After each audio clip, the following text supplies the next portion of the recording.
Today's training video is on an application called QuickTime. I'm presenting this app to Allison, who is our Human Resources Manager, and Pete, who is our business owner today. And we'll get started. So the objective of this video is to instruct the Human Resources Director and the business owner on how to operate this application for mobile timesheets. Currently, I'm under the understanding that your business does not have a timesheet or time card application. So I will be presenting this to you. Now, downloading the application is easy. You can go to your web browser on your computer and type into Google QuickTime and hit enter, and it will bring up these results. You'll click on the first result, the QuickTime mobile application.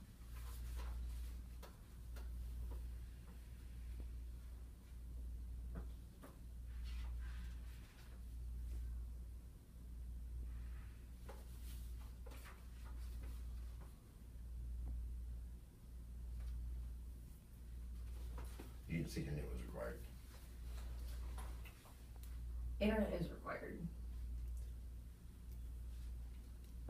if it works. It's secure, so it's probably lagging.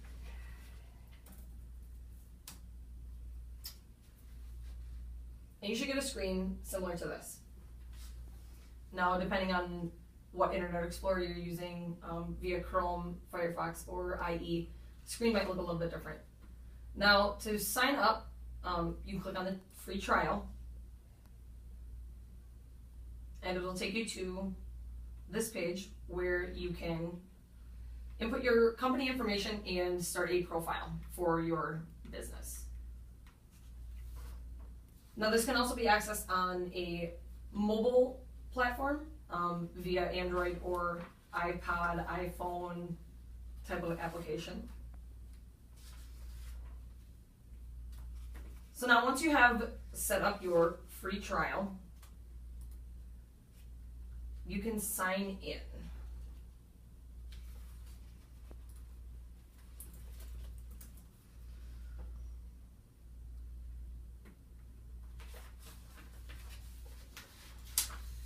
And this will be the human resources portion that you'll find about halfway through your instruction manual.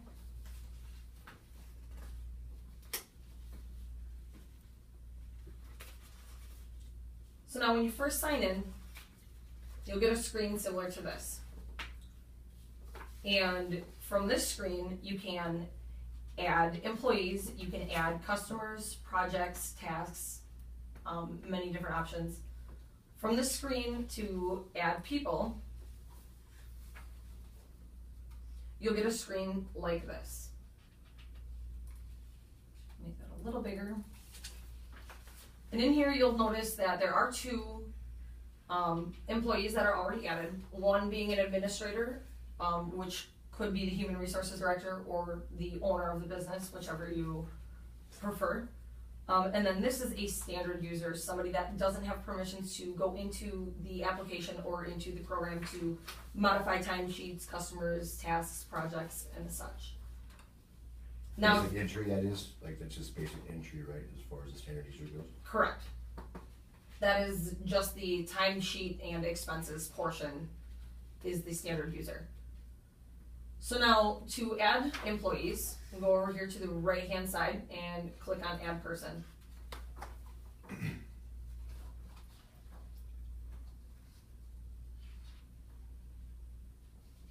And this is where you'll add new employees. You can remove employees from the prior screen. Now, this is pretty self-explanatory here. You enter the person's full name, email address, and then some of these are optional where there's not a red asterisk. Start date, end date, role, employment, things like that are optional. And once you get further down, it'll ask you for a password. Now, this password is the password that you are assigning your employee for initial login. Once they've logged in the first time, they can go ahead and change their password to whatever they desire. Further down, it'll ask you the settings for their timesheets. Now, timesheets can be set to different hours per day, per week, however you decide you want to allot those hours. You can require notes to be entered as far as if there were certain tasks that had to be completed outside of standard, any kind of extra purchases that they had to make for this job and such. Once you set the 8 hours or whatever it is per day, is that something that needs to be updated weekly, or like once you set that, that's the standard unless changed? That is the standard unless changed. And you can do that from the prior screen. You can edit the personnel anytime you would like. And then we'll scroll down a little further and you'll see time off balances. This is where you can set when they are given certain hours for time off, whether that be company holiday, sick leave, or vacation. You can allot those and have those set to go into effect for whatever date you choose. You can also set the allotment to whatever you'd like to input. Further down is billing per week, and the estimated cost for the person. So this would be your hourly rate in here. This is how you would do payroll, would be through here, set their hourly rate. And then a little further down is where you can change their status. So you could change it from standard employee, a manager, or an administrator. Now by clicking on these tabs, will give you different options. You can choose to leave your manager with certain accessibility to the application by running reports, reviewing and overriding timesheets, accessing customer lists and people lists, employee lists. Got a question? Yeah. Just to back up, when you stated that the hourly rate for that employee, is that a rate billed or is that a rate compensated, an hourly rate, or is that including overhead? Describe, what is that as far as, how do you define the hourly rate? I would say just billable. Is that what we are paying the employee? No, that's billable. That's billable hours? Correct. So that would include like overhead, benefits and whatnot, right? What we're actually charging, okay. Right. Very good. And then you could also select administrator, and administrator is going to be someone who would have full access to the entire page. So we'll leave that as standard and we'll cancel out of this.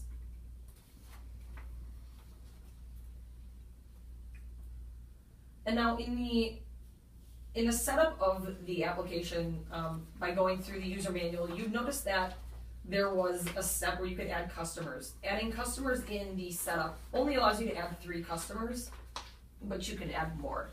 Also projects. It only allows you to add up to 5 projects in the setup portion of the application. Now to view timesheets, the page will automatically bring you to the dashboard. Up here in this blue toolbar, it will give you many different options, one being timesheets. We'll go ahead and click on timesheets. And this is where you can see anything that any of your employees have input as far as time. You'll see that I have a couple already input in here as far as trials. So you can see that it'll give you a date range, the name, the date range, hours that were input by the employee, whether or not it's complete and submitted, if it's open, and you can also change the details of that timesheet if you are the administrator or have proper permissions. Is that status, is that just means that it's been processed, or that those hours for that day were reached by the employee? Those hours for the day were reached. This is a running total of hours on the timesheet. Sure. So if there was any kind of conflict, it would flag it. Such as if the hours weren't met, or if hours were exceeded, it would flag the hours. Now over here on the left hand side, it allows you to filter the timesheets. So per se an employee was looking for a specific timesheet from 4 weeks ago, you could filter this by looking for that date range, if the timesheet is still open or if it's been closed, locked. You can select different people. You can search the different people looking for specific timesheets. If they were part of a specific division or their employment type, if they're active or an inactive employee. So by clicking on one of the timesheets in the edit category, this is the screen that you'll get. And you'll see that this person input that they were working on this project, and this was the task that they were working on. And you can collapse these if you'd like to just see the hours that were input, or you can expand them to see exactly what the person was looking or working on. Now for each one of these days, you can click on one of the days on the top to physically go in and edit those hours. So by clicking on this day, I can go in and I can, as an administrator or someone with proper permissions, I can go in and I can change their timesheet to a different customer, a different project they were working on, or a different application. If they were working on a proposal per se or research, I can change all of that. I can also change the hours or add more time if they need to. So is this where you add a day, so say you set their standard time as a 5-day work week, 8 hours, and then Correct. all of a sudden you have to throw a Saturday in there. Do you have to go all the way back to that first standard you set as far as what their target hours are, or can you change that on the fly? You can change that on the fly as well. You can input more hours. It will Add flag a you day though. or whatever? Correct. It will flag you though, if you do input more hours than required, it will flag you just asking, is this okay? So you can also input time off if you'd like, and then just in the bottom right or on the top right corner, click save, and it'll save that timesheet. Now to get out of this screen, you simply close the window. It'll bring you right back to your timesheet window. You can also, your employees can also input expenses. Let's say if they were staying in a hotel or needed food for that week, this can all be input in here. The expense tracking module is an extra cost onto the application itself.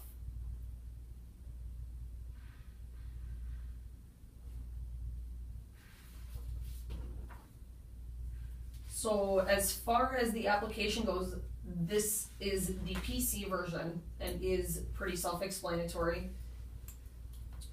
The mobile applications such as iPhone or Android will have much less options as far as expenses and being able to see the customers and the projects and inputting some of that information.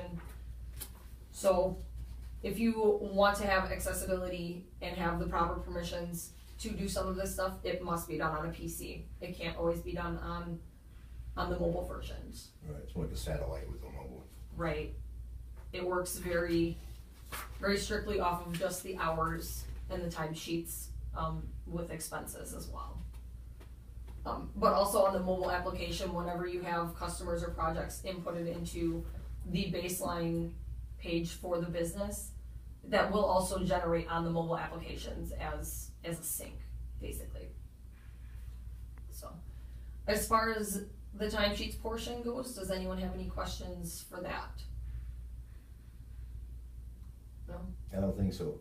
How does this, you may answer it, how do you compile this information and when it's time to translate it into something that you would use for like federal IRS or like a W-2, something like that? That could be done under Returns, reports. things like that. Right. That will be done under reports. So under the reports, you can build any kind of report that you'd like under here. The data is also exportable, so if you Pulls need all to- that and you can, export it out. Right. So if you wanted to export it into a spreadsheet or something of the sort, you Sure. could do something like that. So you can specify if you want to do it under employees, customers, projects, anything that this app will provide to you. You can customize all of that. It breaks it down pretty decently.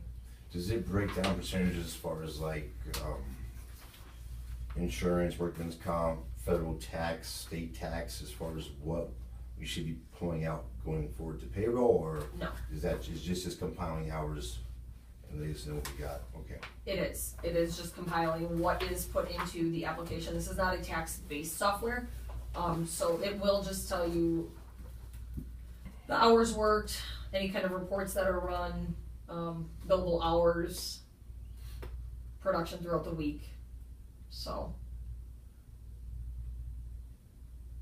I had input a couple of examples for hours. You'll see that the hours for this Tuesday were pretty low because there were only 2 hours that were inputted on any timesheet. There were 10 hours on another timesheet on a Wednesday, and those hours are pretty low for an entire work week. That's why you'll see the percent's pretty low. So, are there any other questions that you have for me on this application? What is the cost of this application? Now, this application doesn't actually advertise their pricing. So if you click on QuickTime, by QuickTime, it'll tell you what your plans are. It's got the basic, the enterprise, and the corporate.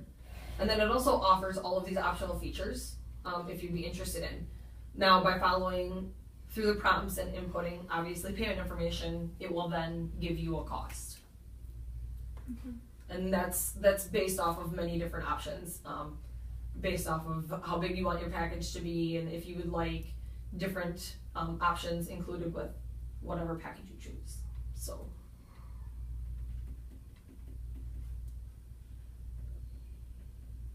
You mentioned you could add customers now.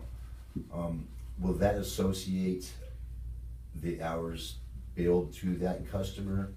And can you add like a target hours compared to hours that were actual to find a variance of how efficient you were on that job? Or is that, you know, billed versus actual, or, you know, even versus what we use compared to what we should have used, basically? Where are we compared to what we should be, right? Right. Like, you get percentage? I believe so. It's not something that I've entirely looked into. However, I do know that you can see what was billable for each customer individually. It does break it down into graphs for that. Is this where you add the customers right here? It is. How many can you add at a time? Can you just keep adding to them, or do you have some drop off when it hits a certain point? You can. They don't ever disappear unless if you physically delete them. If you go into go back a screen. If you physically go into here, you can click on each customer and you can. Edit or delete, right? Right. Okay.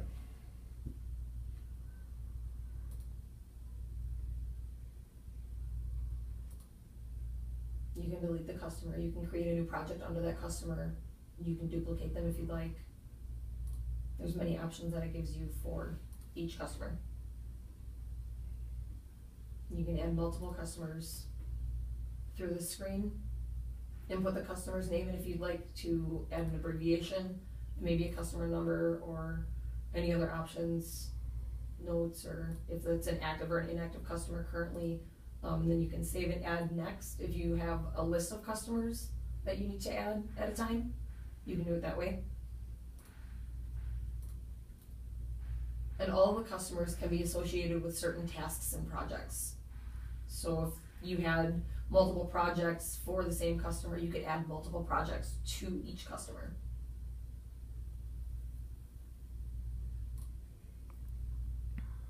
Are there any other questions? I have a comment. This looks like a basic time clock plus, because you could add to it, but since I'm an old man, back, in my day, I actually had to fill out timesheets manually, take that information based on what job it was, split the hours apart, enter it to a spreadsheet, which initially, maybe writing those hours out is a little quicker, but overall the time spent, you're saving a lot of time here. Because all that information, once it's entered, you're not re-entering or having to do a lot of math on it afterwards. So it's good that you could enter it once, and then it kind of takes care of itself, and it kind of compiles for you. So right, and all of the timesheets can be compiled into one report. And if you use a third party for billing or for payroll, you can certainly just import that, and it's all that information's right there. You don't have to double enter anything. You're basically just approving the timesheets from the employees and exporting right, it. and you don't have to keep 4 filing cabinets full of timesheets, Correct. paper timesheets for 7 years or whatever it is, right? Correct. Okay, good. Any other questions? All right, then we'll wrap this up. Go ahead.